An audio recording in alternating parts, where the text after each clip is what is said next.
In this episode, we're talking to Jane, a multi-award winning estate agent who provides her clients with an unrivaled service and is changing the real estate industry with her service-driven business. My name's Tony Flynn. I'm the director of Tony Flynn Mortgages. I help first-time buyers, home movers and homeowners looking to refinance by keeping mortgages simple. I work closely with people who are self-employed and business owners, and I love hearing their stories. The Scottish Small Business Podcast tells the stories of these business owners and how they became successful. I'd like to welcome Jane onto the show, and we'll go through a few questions. How are you, Jane? Fabulous. It's been a usual Monday for me. So it's been a busy day, but it's all good. Busy. It's always busy on a Monday, catching up with emails and clients and drama that's unfolded. So it is. So, Jane, I'll just crack on and start running through some questions with you. So, I'll just start with a wee easy one. What's the weirdest or funniest thing that you've came across in business? That's a really good question because, as you know, when it comes to dealing with like people and property and transactions and moving house, there's all sorts of weird and wonderful things that can happen.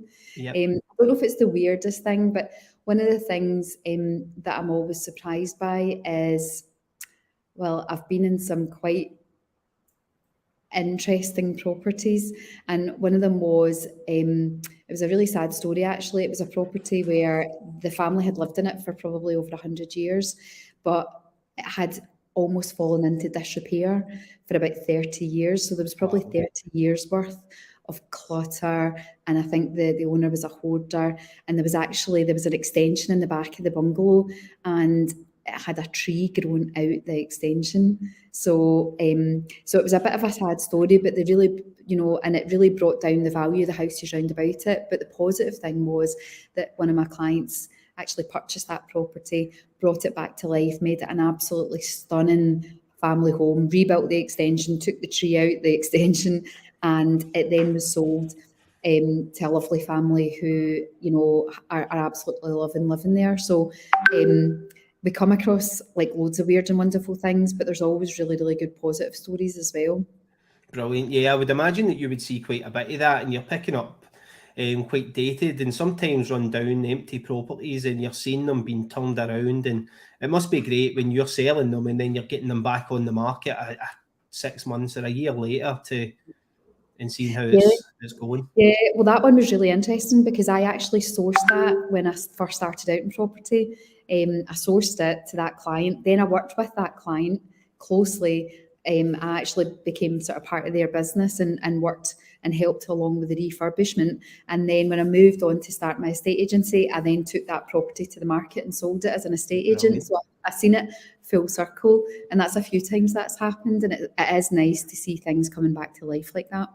Brilliant. And that's great to see that you've got a dab hand at things, so you do. So you mentioned there, obviously people know you and you're well known in the estate agency world, and you're one of the top rated, if not the best estate agent throughout the west of Scotland, as far as I hear people saying anyway, and that's how I always knew you. But that's not all that you've done in property, isn't it not? No, that's right. So when I first started out, I had a 20-year career in banking, actually, and I worked through in Edinburgh, and I commuted. I lived in Glasgow and worked through in Edinburgh and commuted nearly every day. I did all the different types of commute. I tried the bus, tried the train, tried the car share thing.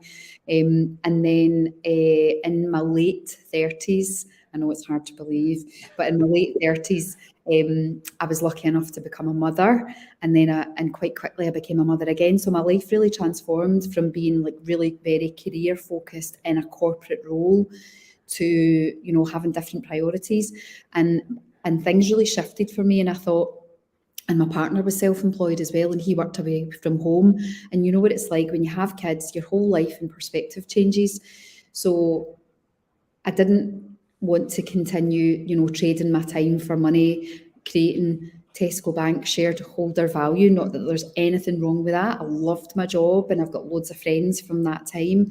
But if I was going to sacrifice time with my kids, I wanted it to be for something that was more something I had more control of, and something that was going to build a legacy for my family, and not just, you know, me being away from home and working to somebody else's diary and somebody else's agenda. So that's really, you know, how I got involved in property. And like lots of people, I started off in property education. I went on a course. The course tagline was become a property investor within 90 days.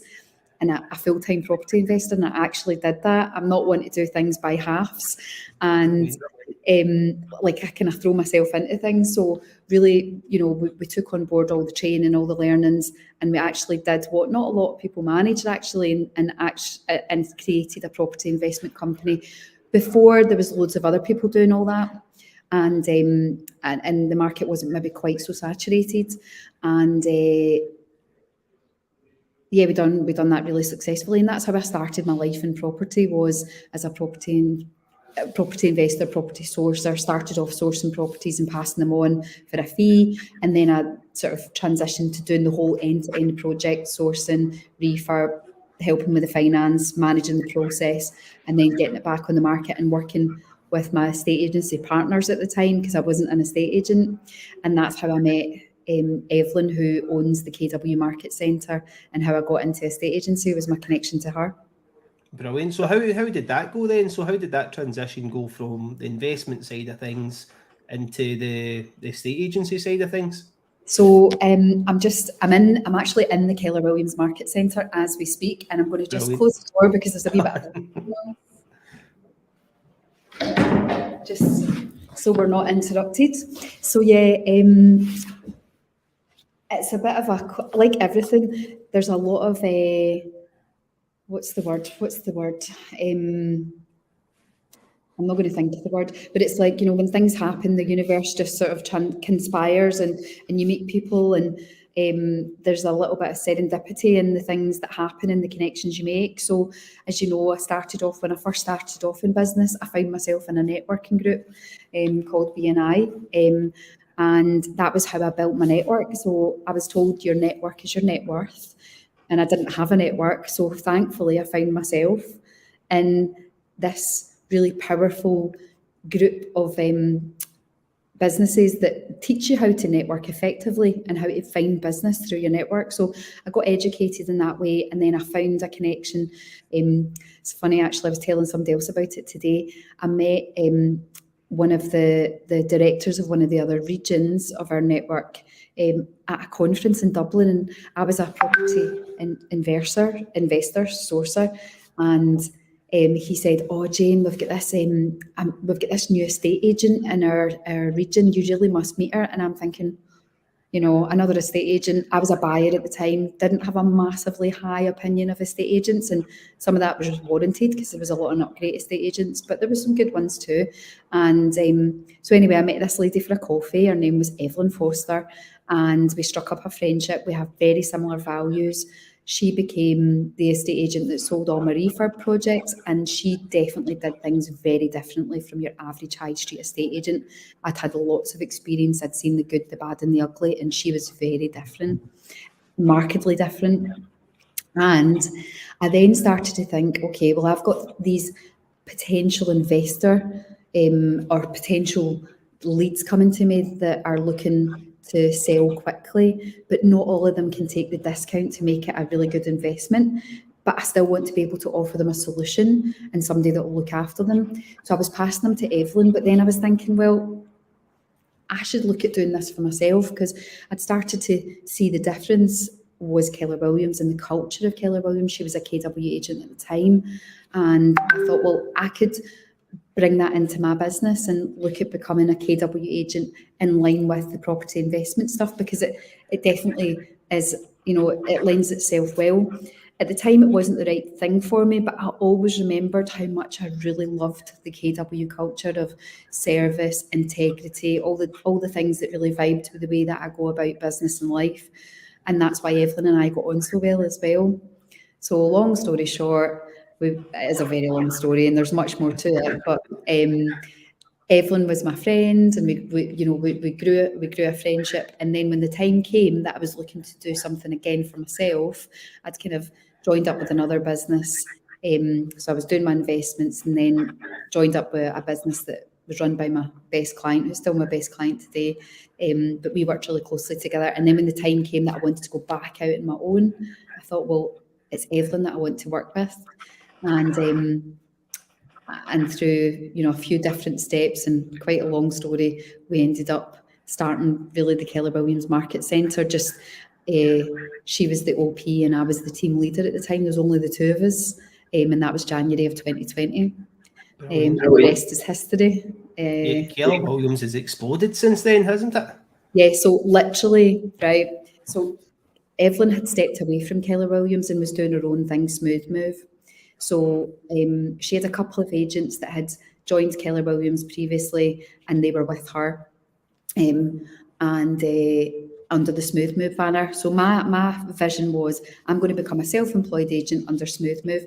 Little did I know that Evelyn had been approached to open the Glasgow Market Centre, and when she mentioned it to me, I was like, I don't know about that. I'm wanting to open an estate agency. The team leader sort of thing, which was all about recruitment and bringing agents into the market centre, sounded good, but it wasn't originally the vision for what I had.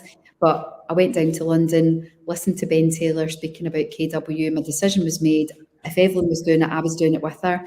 So she was the OP of the market centre, I was the team leader, and we recruited our first agents, trained our first agents. We ran our Ignite training course, which is the signature KW training course, in January and February of 2020. We had these agents that had been trained in the KW way of doing things. They were ready to get out and start building their businesses. Then lockdown hit. Yep. And that was interesting. So yeah, and that's like nearly 3 years ago now. Wow. Mm-hmm. Wow, because you see anywhere you look now, you see Keller Williams everywhere, and yeah, to have your name is starting that up here, that's tremendous. So yeah, we started off, there was Evelyn, myself, and there was David Todd and Alan Brown, who are still KW agents with us now, and a few other agents. And really to think we started from literally a 2-desk office in Bath Street to we have this amazing 2-level, massive Georgian market centre with like a hot desking room, which I'm sitting in now, a training room, offices, partner agents, like partner solicitors and letting agents downstairs. It is amazing. And we're now, you know, across, we're all over Scotland. We started in Glasgow and we're now Glasgow, Edinburgh, Aberdeen, Inverness, Dundee, and everywhere in between. You know, 70 agents, and you know we'll hit hundreds, you know, soon enough. So it is incredible, the growth. Yeah, that's amazing. So you're obviously well known throughout the whole of the west of Scotland, and when it comes to estate agency, and everybody knows you're really good at what you do. But where's your main bit? What's your main focus? Mm-hmm. So I'd love to say that I'm really good at sticking to the Keller Williams model, which is you are the local property expert. So they talk about being hyper local, and that is, you know, definitely a part of my business that is, you know, a focus. I live in a village in Lesmahago called Lesmahago. It's, if you don't know it, it's about 30 minutes outside Glasgow, junction 9 off the M74. So most people know it as one of the last things they see, or one of the first things they see, is they start to hit civilization if they're coming up from down south. But it's funny, whenever I say I'm from Lesmahago, there's always somebody's got a connection. They either played football with the junior team, or they've got an auntie that stays there, or a cousin that stays there, or they've been there for some reason. So I live in Lesmahago and I love it. I moved there from my kids starting school, and it's been the best move I've made.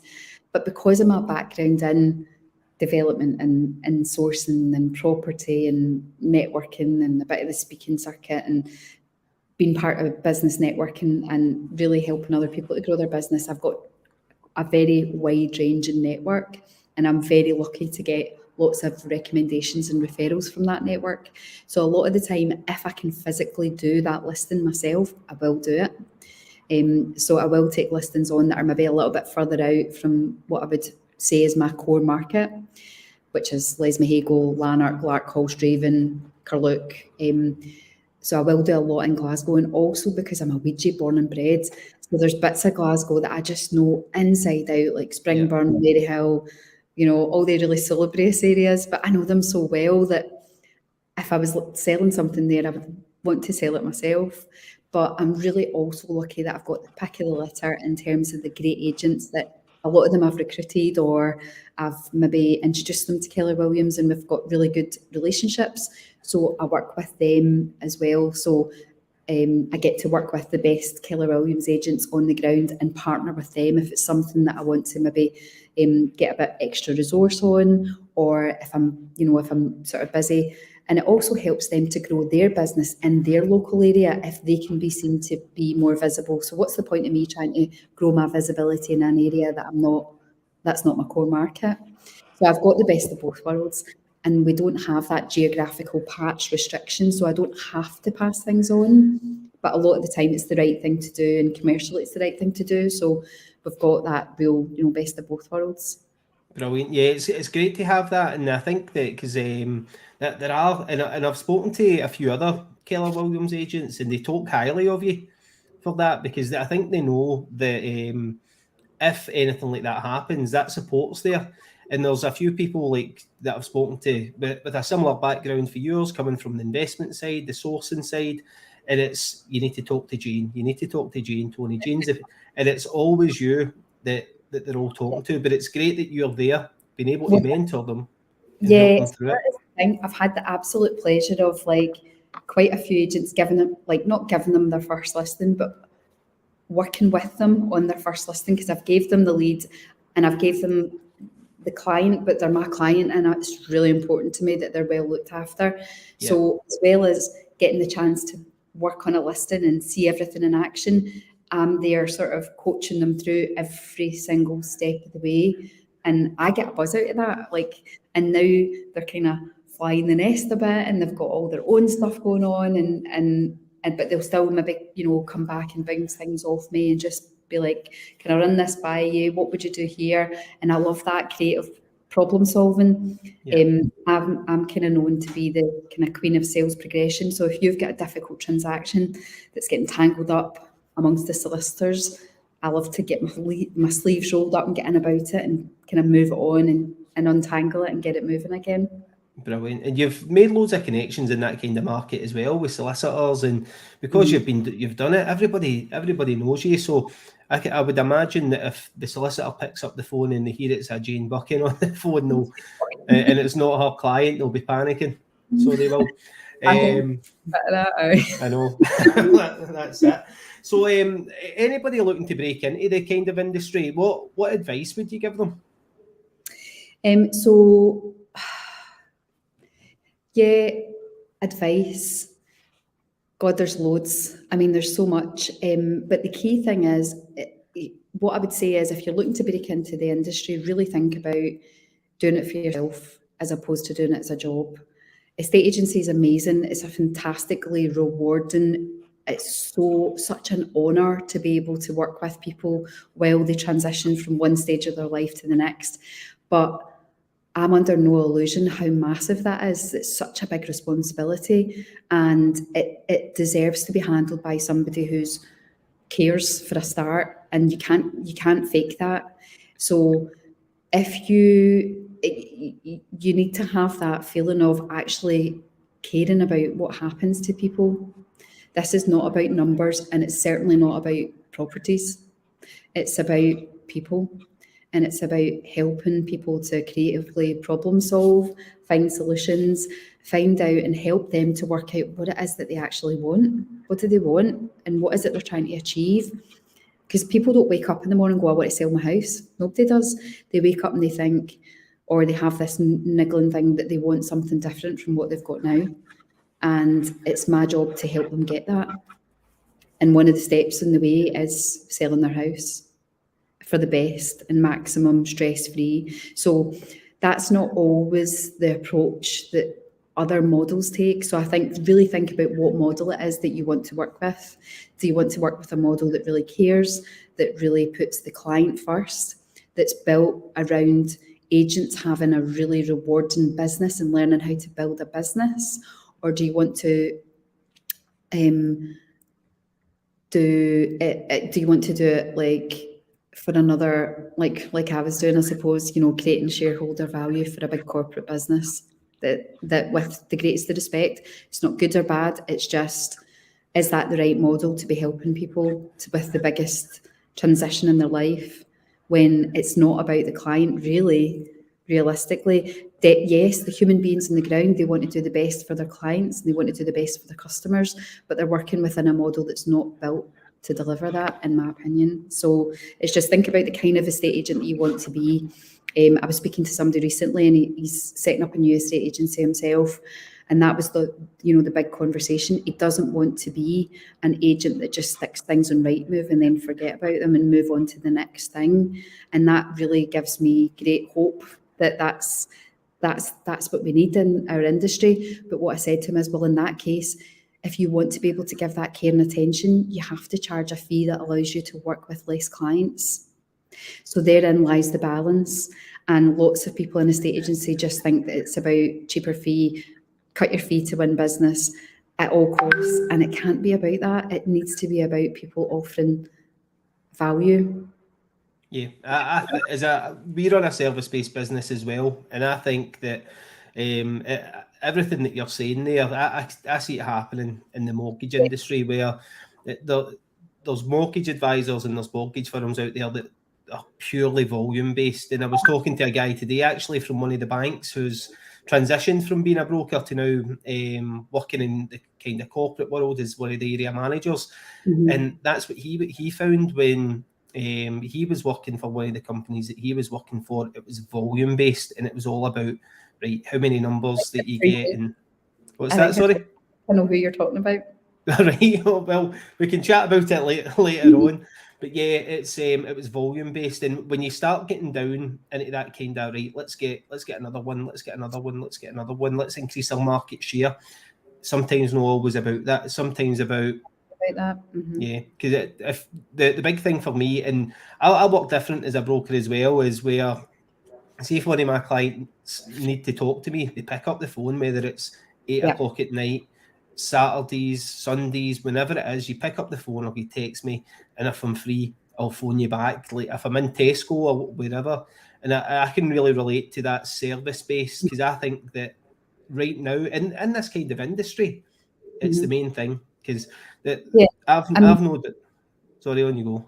No, I was just going to say, like, the thing that just astonishes me is that you can have, somebody that's helping you to sell your house, but you can maybe only contact them through like between 9 and 5 Monday to Friday. Yeah. And I'm just like, well, you're at your work then, you want to speak to somebody at a time that suits you, or, there's so much happens over the weekend, and I am available to my clients. They have me on WhatsApp. I want to say 24/7, but I do sleep, contrary to popular belief. I do actually sleep at some points. So, but it's important for me that my clients understand that I am their person, whatever it is. If they're stuck with something to do with their solicitor, or they're stuck with something, anything, whatever it is, I'm the person that can help. So why would I want them to not, speak to me when at a time that suits? Yeah, exactly. So you've obviously been through quite a big journey in your life, going from banking into the investment side of things, and now estate agent. Do you see yourself doing this in 5-10 years' time? Absolutely. Yeah. So I might not be as intensively on the ground, like doing viewings on a Sunday evening, or but because it's so important to me, like the way I work, it's vitally important that I have that FaceTime with the viewers as well as my clients, because they're ultimately the people who are going to buy. And if I'm going to be sort of helping them moving forward with their purchase, I need to know what their drivers are. I need to actually have that face-to-face. I'm a big fan of face-to-face communication. So it's really important for me to have those viewings. So I do all the company viewings. There's no extra charge, because why would I charge somebody to do something that I don't actually allow them to do it any other way? Yeah. So I might, what I see is that I'm going to be, building my team, but my team are going to be really working to the same values and the same strengths and how I've built my business. Obviously, they're going to bring their own strengths as well, but there's those fundamental things that will absolutely remain. So, yeah, I kind of say that like when I'm talking about, you know, the fact that I started off in property and doing something different. It was still helping people, but it was in a different way. And I feel like what I'm doing now is I'm helping people to sell their house for the maximum. I'd much rather negotiate up than what I was doing before, which was negotiating down. Yeah. And trying to buy something for as little as possible. With the resources, the knowledge, just all that my contacts that I have now, I can help people in a way that's much more effective for them. And I can't see. Yeah, I mean, there's lots I want to do in my life, and hopefully through growing my team and building the business, that'll give me a little bit more of my time back. We were talking about it the other day. You know, my kids are still really young. There's lots of things. I'm still relatively young. There's lots of things I'd like to achieve on a personal level as well. So, yeah, more time to do stuff. But at the moment, I'm very much in a growth phase, so it's all about the business. Brilliant, and it's great that you can differentiate between that though, and you know the kind of level that you're at in the business and where you want to be, and when you get there, you know what you can do. So obviously myself working in the mortgage industry, and people watching this or tuning in on YouTube will be thinking, oh, I like the sound of this, and I like the way that this kind of service base worked. So what kind of clients, how can we help you? So if we were to be able to help, what is it we can look out for? So usually people are talking about selling their house, but they've been thinking about it long before. So it's kind of at the very first point, you know, people think they've got to wait until their house is ready to be photographed and put in Rightmove before they speak to an estate agent. And that might be true of other estate agents, but what I'd like to do is, you know, come and chat at the very earliest point. So even, you know, people that are thinking about moving or talking about a change in their circumstances or change in wanting to, you know, a lot of people just now will be saying, oh, I'm wanting to move, you know, but I'm going to wait to the new year. Absolutely. But the new year will be here soon enough. And what you want to do is, I want to be having conversations now so that I can get people in the best position to be ready in the new year so that they can go on the market. If you wait to the new year, God, you're, you know, another 6 weeks down the line before you're actually live. So just anybody who's thinking about moving. But from a corporate perspective, I also have that background in investments development. So I work with an awful lot of landlords and letting agents, and I sell a lot of ex-buy-to-lets and refurb projects.